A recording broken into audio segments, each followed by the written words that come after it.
아멘. 강물같이 흐르는 성령의 충만함이 여러분의 임하기를 축원을 드립니다. 오늘 성령 강림 주일을 맞이해서 주님 말씀하신 대로 성령을 받으라. 여러분 다 성령 충만하기를 주의 이름으로 축복합니다. 우리가 예수를 믿게 될 때에 하나님의 자녀가 되는 복을 받습니다.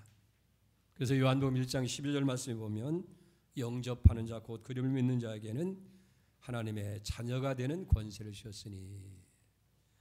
그러나 실제적인 삶에서 하나님의 자녀다운 삶을 살기 위해서는 성령을 받아야 돼요. 로마서 8장 14절에 보면 무릇 하나님의 영으로 인도함을 받는 사람이 곧 하나님의 아들이라고 말씀하셨고, 또 로마서 8장 9절에 보면 누구든지 그리스도의 영이 없으면 그리스도의 사람이 아니니라. 예수 믿을 때에 하나님의 자녀가 되고 하나님의 자녀가 되는 삶을 살기 위해서는 성령을 받아야 된다. 죽은 자 가운데서 부활하신 예수님께서 시리와 좌절에 빠져 있고 두려움 속에 있는 이 제자들에게 하신 말씀이 숨을 내쉬면서 성령을 받으라 그런 거예요. 22절을 보세요. 이 말씀을 하시고 그들을 향하사 숨을 내쉬며 이르시되 성령을 받으라. 방문을 꼭꼭 걸어 잠고 숨어 있는 이 제자들에게 왜 이렇게 숨어 있느냐? 이제 나가서 일해라. 부활의 소식을 전하라고 그렇게 말씀하지 아니하고 다만 예수님께서 하신 말씀은 성령을 받으라 하는 거예요. 왜 그러셨을까? 다른 많은 말씀도 있을 텐데 왜 성령을 받으라고 했을까? 여러분, 우리가 성경을 접근할 때 중요한 것은 질문을 해야 돼요. 왜? 왜 이 말씀하셨을까? 왜 이런 명령을 하셨을까? 왜 이런 걸 요구하셨을까? 왜 이런 약속을 하셨을까? 질문해야 돼요. 왜 성령을 받으려고 했는가? 오늘 몇 가지 나눠 생각을 풀고 있는데, 첫째는 우리가 하나님의 자녀다운 삶, 그리스도인다운 삶을 살기 위해서는 성령을 받아야 된다 하는 거예요. 여러분, 예수님이 하신 일을 제일 많이 본 사람들이 누구겠어요? 제자들 아니겠어요? 3년 동안 예수님과 함께 기거하면서 예수님이 행하시는 이적과 기적과 그의 가르침과 모든 걸 다 보고 배운 사람들이 제자들이에요.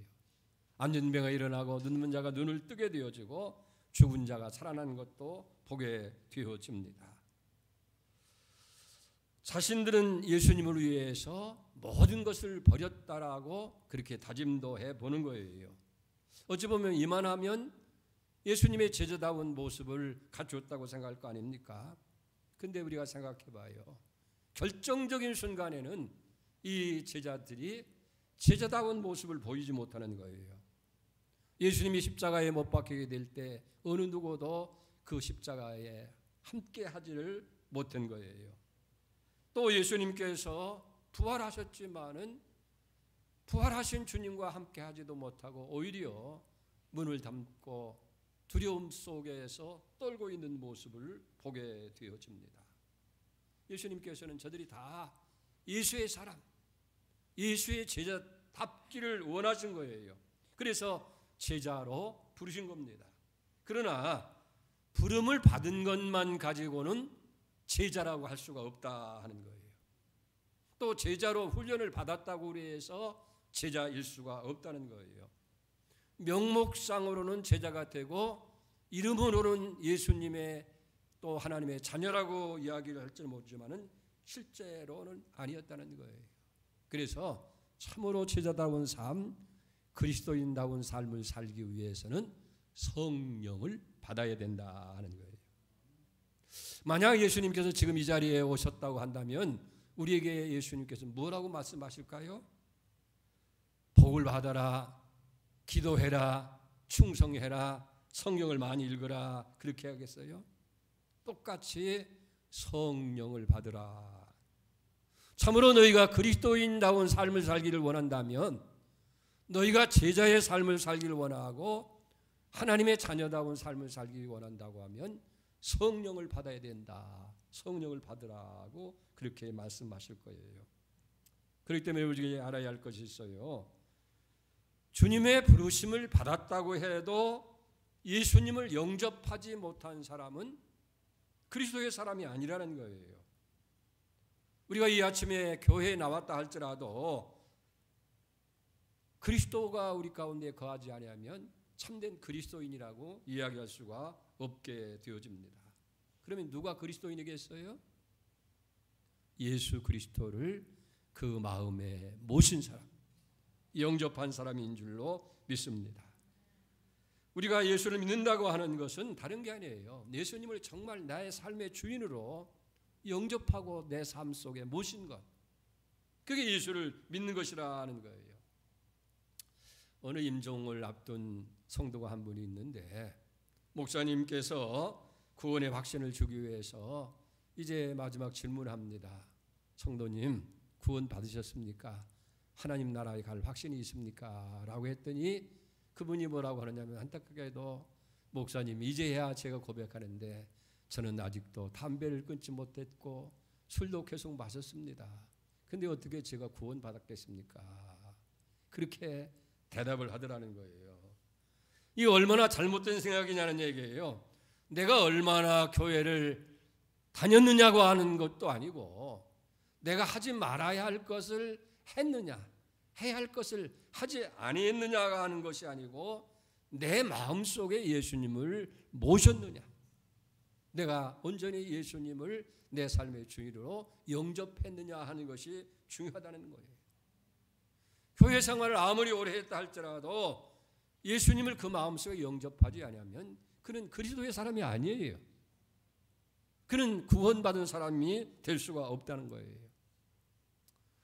다른 표현을 쓴다고 하면, 지금 오늘 처음 이 자리에 나왔다 할지라도 나는 예수님을 나의 구원자로 믿고 영접하기를 원합니다. 그렇게 고백을 하고 예수님을 내 삶의 주인으로 모시고 영접하면 그 사람은 구원받은 거예요. 그런 사람이 천국 백성이 되어주는 줄 믿습니다. 그렇기 때문에 예수를 믿는다고 하는 것은 예수님을 나의 구원자로 인정하고 고백하는 거예요. 그리고 그 예수님을 나의 주인으로 영접을 하고 이제는 그 예수님의 말씀을 따라서 순종하면서 살아가는 것, 이런 사람이 구원받은 사람이고 하나님의 자녀이고 그리스도인인 줄 믿습니다. 우리가 요한복음 3장에 보면 한밤중에 니고데모라고 하는 공회원이 예수님을 찾아오셨어요. 그러면서 선원 선생님이셔, 하늘에서 주신 바가 아니면 이런 일을 할 수가 없다고 얘기할 때에 예수님이 거기에 답변하지 아니하시고 요한복음 3장 3절에 보면 예수께서 대답하여 이르시되 진실로 진실로 내게 이르노니 사람이 거듭나지 아니하면 하나님 나라를 볼 수가 없느니라. 거듭나야 하나님 나라에 들어갈 수 있다는 말이에요. 거듭났다고 하는 것은 뭐냐면 다시 태어나는 거예요. 말씀과 성령을 통해서 우리가 다시 태어나는 것. 그럴 때 우리는 구원을 받게 되는 것이고 그것이 거듭남이에요. 이런 사람은 근본적으로 달라지게 돼요. 뭐가 달라지느냐? 첫째는 생명이 달라져요. 육적인 생명에서 영적인 생명으로 바꿔지는 거예요. 여러분, 우리의 육적인 생명이 접는 것처럼 하는데 육적인 생명은 제한이 있어요. 그리고 이 육적인 생명을 가지고는 하나님 나라에 들어갈 수가 없어요. 영적인 생명이 살아야 사는 것이고 그 영적인 생명을 가지고 우리는 하나님 나라에 가게 되어 있는 줄 믿습니다. 그래서 생명이 달라지는 것이고, 두 번째는 주인이 달라지는 거예요. 지금까지는 내가 내 인생의 주인처럼 행사하고 그렇게 살아왔지만은 내가 예수 믿고 구원받은 이후에는 내 삶의 주인이 내가 아니라 예수님이 내 삶의 주인이 되는 거예요. 성령님께서 내 삶의 주인이 되는 거예요. 이렇게 주인이 달라지는 거예요. 세 번째는 삶의 목적이 달라져요. 우리가 세상적으로만 살 때는 내 유익과 내 인생의 삶의 목적을 위해서 이것도 하고 저것도 했습니다마는, 그러나 거듭난 다음에는 우리의 인생의 목적이 어디에 있느냐면 하나님의 영광에 있는 거예요. 하나님께 영광을 두고 살아가게 되어지는 거예요. 우리가 거듭났다고 해서 그 순간부터 완벽한 신앙생활을 하는 것도 아니고 실수가 없는 삶을 사는 것도 아닙니다. 무엇을 하든지 간에 이제 목적이 달라진 거예요. 그래서 먼저 그 나라와 그 일을 구하고, 또 고린도전서 10장 31절 말씀처럼 먹든지 마시든지 무엇을 하든지 하나님의 영광이 내 삶의 목적이 되는 거예요. 거듭난 사람. 그 다음에 네 번째는 가치관이 달라요. 우리 삶의 가치관이 세상을 보고 물질을 보고 사람을 바라보는 이 가치관이 달라지게 되어 있는 거예요. 그래서 하나님의 차원에서 하나님의 시선으로 세상을 바라보고 사람을 바라보고 우리의 인생을 바라보고 판단하게 되어지는 거예요. 그러니까 우리가 예수를 영접해서 거듭난 사람들은, 다시 해서 말씀과 성령으로 거듭난 사람들은 이렇게 바뀌어져요. 생명이 바꿔지고 주인이 바꿔지게 되고 삶의 목적이 바뀌어지게 되고 인생의 가치관, 삶의 가치관이 바뀌어지게 되는 거예요. 이것이 거듭난 사람인 줄 믿습니다. 여러분, 우리가 참된 하나님의 자녀, 참된 그리스도인이 되기 위해서는 우리가 거듭나야 되어진다는 얘기예요. 그런데 어떻게 거듭이 날 수 있느냐? 성령을 받아야 된다. 우리가 믿고 싶다고 해서 예수 믿어지는 것도 아니고 성령께서 우리를 감동하시고 깨우쳐 주시고 믿음을 주셔서, 예수님이 나를 위해서 십자가에서 죽으셨구나, 내 죄가 사함 받았구나, 그러니까 예수님이 내 생명의 구주구나, 예수님을 내 생명의 구주로 영접하자, 그 영접하게 만드는 것이 성령의 역사라고 말이에요. 성령을 받아야 된다는 얘기예요. 그래서 예수님께서 너희가 정말 하나님 자녀다운 삶을 살고 그리스도인다운 삶을 살기 위해서는 성령을 받으라. 오늘 이 성령이 여러분들 임하기를 주인으로 축복합니다. 두 번째는 증인된 삶을 살기 위해서 성령을 받으라는 거예요. 우리가 성령을 받는 목적이 무슨 우리 인간의 어떤 것을 성취하고 행복이나 기쁨을 누리는 것이 아니고, 물론 그런 면도 있겠지만은 가장 중요한 것은 증인된 삶을 살아가는 거예요. 사도행전 1장 8절에 보면 성령이 너희에게 임하시면 너희가 권능을 받고 예루살렘과 온 유다와 사마리아 땅 끝까지 이르러 내 증인이 되라라고 주님 말씀하잖아요. 여러분, 성령이 우리 가운데 오시면 권능이, 능력이 임하는 거예요. 오직 성령이 임하면 너희가 권능을 받고 능력이 임하는 거예요. 그런데 왜 능력을 주시냐고 하면 증인된 삶을 살라는 거예요. 무엇에 대한 증인이에요? 예수님의 십자가에 대한 증인. 예수님이 죽은 자 가운데서 다시 살아났다고 하는, 생명의 주인이 된다고 하는 부활에 대해서 증인이 되게 한다 하는 거예요. 여러분, 예수님께서 십자가에서 우리 죄를 사하셨고 죽은 자 가운데서 다시 살아났다고 하는 것은 얼마나 놀라운 사건이냐는 얘기예요. 그 놀라운 사실을 이제는 증거하는 자가 되어야 된다는 거예요. 그러게 성령을 받아야 된다는 거예요. 여러분, 우리가 사실 좋은 일, 기쁜 일이 있으면 그냥 마음에 담아두질 않아요. 누구에게 얘기하고 싶고 말하고 싶고 그걸 또 전하고 싶고, 그래서 좋은 집을 산다든지 좋은 차를 산다든지 아니면 자식들이 뭐 좋은 직장을 얻는다든지, 여러분 그러면 항상 자랑하고 싶어 하는 거 아니겠습니까? 자, 그런데 여기 예수님께서 죽은 자 가운데 다시 살아났었어요. 제자들이 왜 두려워하고 왜 슬픔 중에 있고 왜 근심 중에 있습니까? 그렇게 믿고 따르던 예수님께서 아무런 무기력하게 힘도 없이 십자가에 죽고 마느니까 이게 절망하고 좌절한 거예요.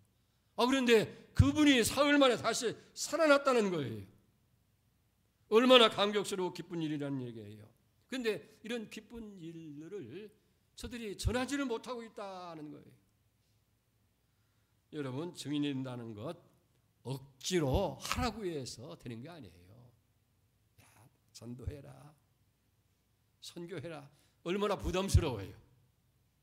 사람 앞에 가서 예수를 증거한다는 게 어떤 때는 부끄러워도 하고 말도 뭐 너나 믿어라 하고 하는 그런 소리나 들을 것 같고 정말 그게 굉장히 부담스러워요.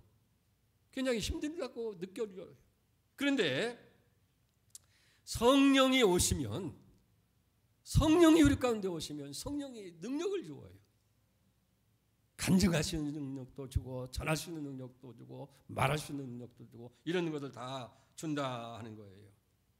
그게 어떤 사람이요, 성령을 받으니까 세 가지 뿜이 생기더라는 거예요. 세 가지 뿜. 첫째는 기쁨이 생기더라는 거예요. 내가 하나님의 자녀가 된 기쁨, 구원받았다고 하는 기쁨, 그리고 지금도 하나님이 나와 함께 하시고 내 삶에서 역사하신다고 하는 것을 생각하니까 기쁜 거예요. 아, 멸망의 자식이 하나님 자녀가 됐고 구원받아서 천국 가게 됐고 또 능력의 하나님이 나와 함께 하시니 얼마나 기쁘냐는 거예요. 기쁨이 생기더라는 거예요. 두 번째는 예쁨이 생기더라는 거예요. 남편이 예뻐지고 아내가 예뻐 보이고 자식들이 예뻐 보이고 목사님이 예뻐 보이고 성도님이 예뻐 보이고 우리 마음속에 성령이 임하니까 아, 저도 하나님의 창조물이고 하나님께서 나와 함께하기 위해서 준 가족이고 함께 공동생활을 할 수 있는 성도가 되겠으니 얼마나 사랑스러우냐는 예쁨이 생기는 거예요.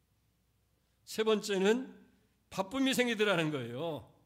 성령을 받고 나니까 기도하느라고 바쁘고 봉사하느라고 바쁘고 전도하느라고 바쁘고 뭐 새벽기도 가야 되지, 구역예배 가야 되지, 전도로 가야 되지, 또 그러다 보니까 봉사를 해야 되지, 말할 수 없이 바쁘게 되는 거예요. 여러분 일주일의 삶 가운데서 무엇을 여러분들이 바삐 살아가십니까? 사실은 예배 생활에 바빠져야 돼요. 기도 생활에 바빠져야 되고 전도하는 일에 바빠져야 되고 봉사 충성하는 일에 바빠져야 될 줄로 믿습니다. 오늘 21절 말씀에도 보면 예수님께서 이렇게 말씀합니다.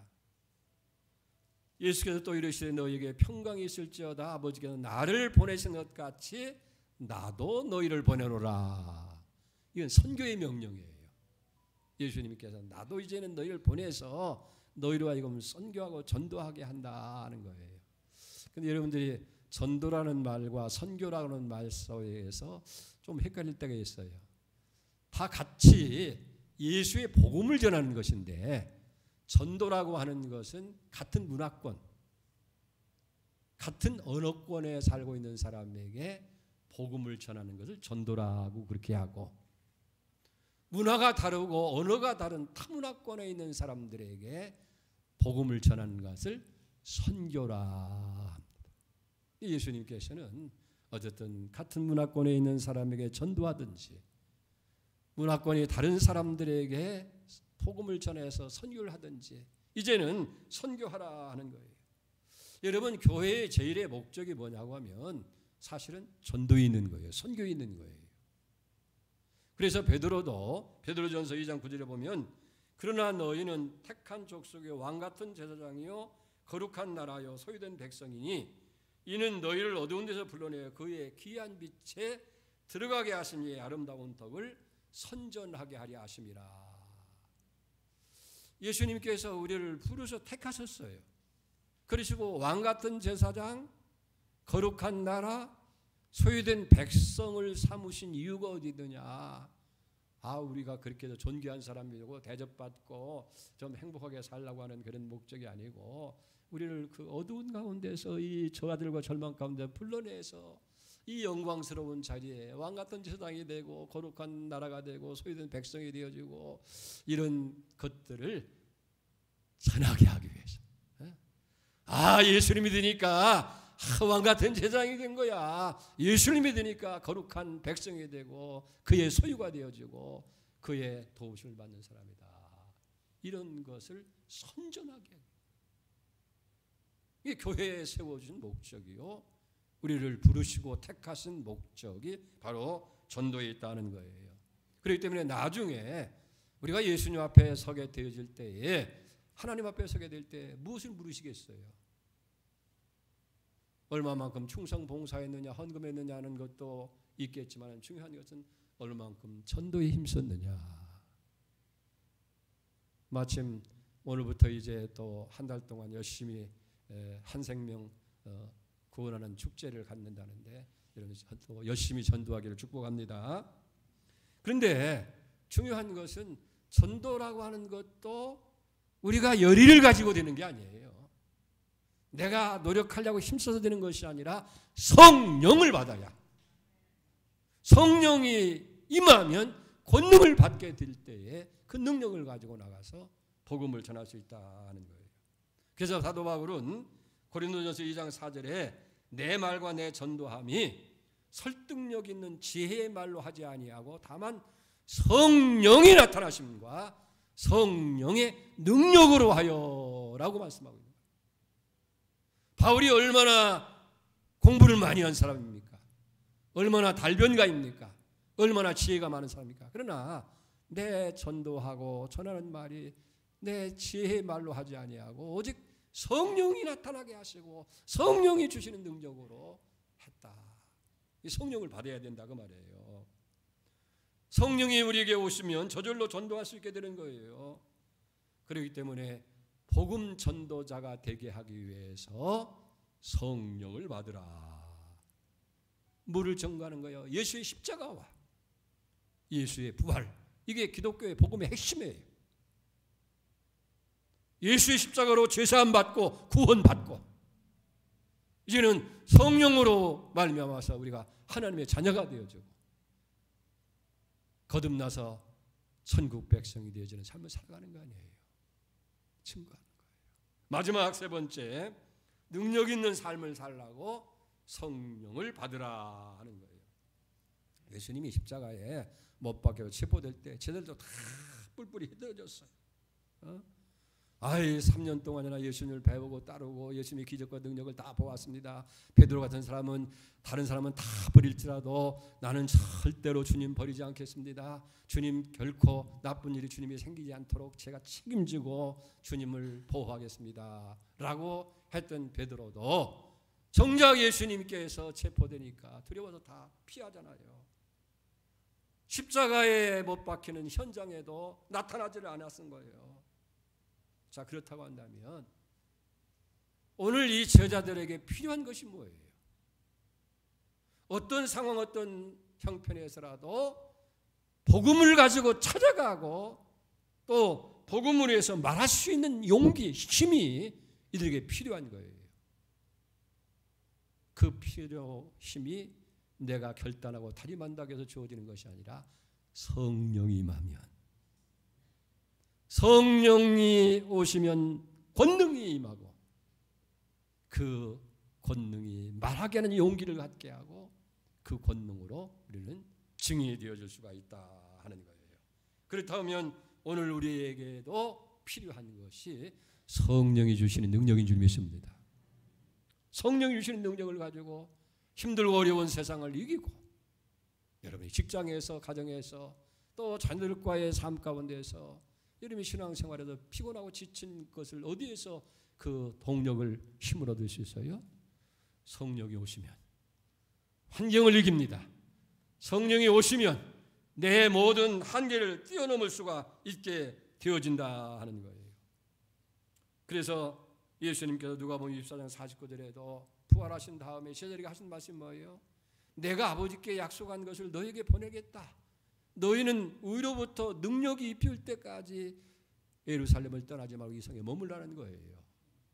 그리고 사도행전 1장 8절의 말씀, 성령이 너에게 임하면 권능을 받고 땅끝까지 이르러서 내 증인이 되리라. 성령이 능력인 걸 믿어지면 아멘 하시 바랍니다. 성령은 능력이에요. 그러니까 성령이 하시는 일은 뭐냐면, 성령은 하나님이신데 성령이 하시는 능력이라고 말이에요. 보면 어떤 능력이냐? 첫째는 믿어지게 해요. 믿어지게. 성령이 임하면요 믿음이 생기는 거예요. 왜 여기 제자들이 이렇게 무기력하고 약한 사람들이 되고 말았어요? 믿음이 없기 때문이에요. 믿음이. 이 세상 사람들도요, 무언가 성공하고 잘된 사람들 보면 신념이라는 게 있어요. 할 수 있다, 하면 된다고 하는 신념을 가지고도 굉장한 일을 이루는데, 우리 믿는 사람들은요, 전능하신 하나님을 믿는 믿음으로 하는 거예요. 할 수 있거니 무슨 말이냐, 믿는 자에게 능치 못할 일이 없다라고 말씀하시지 않았어요? 그런데 우리 가운데 전능하신 하나님이 계신데도 불구하고 우리는 무기력한 삶을 살고 있는 거예요. 바울이 그랬잖아요. 이 보배를 우리 안에 가지고 있으니 능력이 심히 큰 것이 하나님이 있게 있지 내게 있지 않다. 그러니까 사방으로 우겨 쌓이면 쌓이지 아니하고, 답답한 일을 당하여도 낙심하지 아니하고, 거꾸로 들음을 당하여도 망하지 아니하고, 근심하는 자 같으나 항상 기뻐하고, 약한 자 같으나 모든 강한 자가 되는 것이고, 아무것도 없는 자 같으나 모든 걸 가진 것이고, 가난한 자 같으나 모든 사람을 부유케 하는, 이게 성령이 주시는, 하나님이 우리 가운데 할 때 하나님이 부유하시니까. 아멘입니까? 그러니까 이거에 이 믿음이 생기는 거예요. 이 믿음을 갖게 하는 것이 성령이라는 거예요. 여러분, 오늘 믿음의 문제예요. 성령이 임하시면 믿음이 생기는 거예요. 전능하신 하나님 믿어져요. 기도의 응답이 믿어져요. 믿는 대로 되어진다는 말씀이 믿어지는 거예요. 성령을 받으면 믿음이 생겨요. 믿음의 능력이 생기는 거예요. 할렐루야. 그런 믿음이 여러분들 있기를 축복합니다. 두 번째는 이기는 능력이에요. 이기는 능력. 우리는 항상 두 가지 도전을 받고 있어요. 하나는 외부로부터 오는 도전이에요.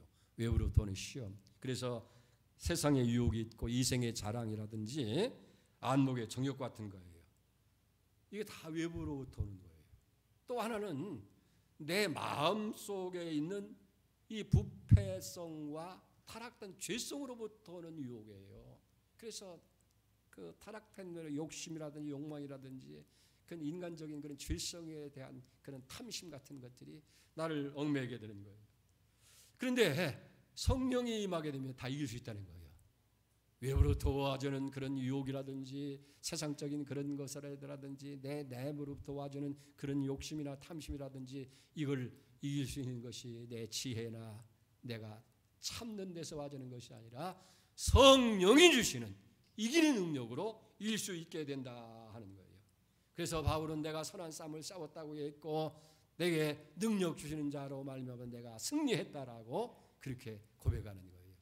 그래서 빌립보서 4장 13절에도 내게 능력 주냐는 데 내가 모든 일을 할 수가 있다. 아멘. 성령이 임하게 되면요, 마귀를 이길 수가 있는 거예요. 악한 사탄은 지금도 계속해서 우리를 유혹하고 도전해 오잖아요. 성령을 받아 이기고 또 이기는 그런 은혜가 임하기를 축복합니다. 세 번째, 성령은요, 사랑의 능력이 임하게 되는 거예요. 성령이 임하게 되면요, 하나님을 사랑해요. 하나님을 사랑하니까 봉사하는 것도 기뻐요. 힘들지 않아요.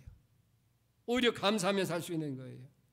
교회를 사랑하게 되고 주의 종을 사랑하고 존경하게 되어지고, 더 나아가서는 사랑할 수 없는 사람까지도 사랑할 수 있게 된다는 거예요.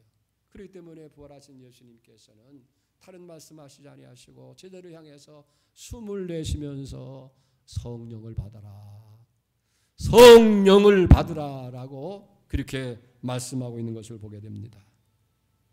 사랑하는 성도 여러분, 우리는 성령을 받아야 돼요. 성령을 받아야 진정한 그리스도인이 되는 거예요. 그리스도의 영이 없으면 그리스도의 사람이 아니에요. 성령을 받아야 우리가 거듭나서 하나님의 자녀가 되는 거예요. 성령을 받아야 이제는 부활과 십자가를 증거할 수 있는 증인의 삶을 살 수가 있는 것이고, 성령을 받아야 능력 있는 삶을 살아가는 거예요. 사랑하는 성도 여러분, 성령 받기를 원하십니까? 성령을 약속되어 있고 성령을 받으라고 주님께서 명령하시는 거예요. 그러기 위해서 우리는 어떻게 됐어요? 성령을 인정하고 믿으시기 바랍니다. 그리고 성령을 사모해야 돼요. 내 인생에서 돈이 필요하구나, 내 인생에서 지혜가 필요하구나, 내 인생에 빽이 필요하구나, 그런 것을 쫓으려고 하지 말고 오직 성령이 필요하구나. 성령이여 내게 임하시옵소서. 성령을 사모하고 성령을 갈망하고 마른 땅에 탄비를 내리시듯, 또 여러분 목마른 사슴이 시냇물 찾듯이 그런 갈급함이 우리에게 있어야 돼요. 세 번째는 죄를 회개하는 거예요. 왜? 성령은 거룩한 영이기 때문에 죄가 있는 곳에 역사하지 않는 거예요. 우리가 잘못되어진 일이 있다고 생각할 때는 십자가 밑에 나와서 주여 회개하고 잘못을 고백할 때에, 여러분 그래서 바울이 참 사도행전 2장 38절에 보면 베드로가 이르되 너희가 회개하여 각각 예수 그리스도 이름으로 세례를 받고 죄 사함을 받으라. 그리하면 성령의 선물을 받으리니. 어떻게? 회개하고 죄 사함 받으면 성령은 자동적으로 오게 된다. 간절히 기도하십시다. 날마다 성령 충만을 구하는 거예요. 그래서 누가복음 11장 13절에 보면 너가 악할지라도 좋은 것을 자식에게 줄 줄 알거든 하물며 너희 하늘 아버지께서 구하는 자에게 성령을 주시지 않겠느냐. 구하라는, 기도하라는 거예요. 성령을 사모하세요. 성령을 갈망하세요. 그리고 죄를 회개하시고 여러분들이 구하세요. 그럴 때에 성령 충만이 임하게 되는 거예요. 성령 충만은 다른 게 아니에요. 무슨 기적을 행하고 능력을 행하는 것이 아니고 늘 성령의 지배를 받는 거예요. 지난주에도 얘기했죠. 우리가 예수를 믿는다고는 이미 성령을 받았는데 성령 받은 것과 충만한 차이가 있다.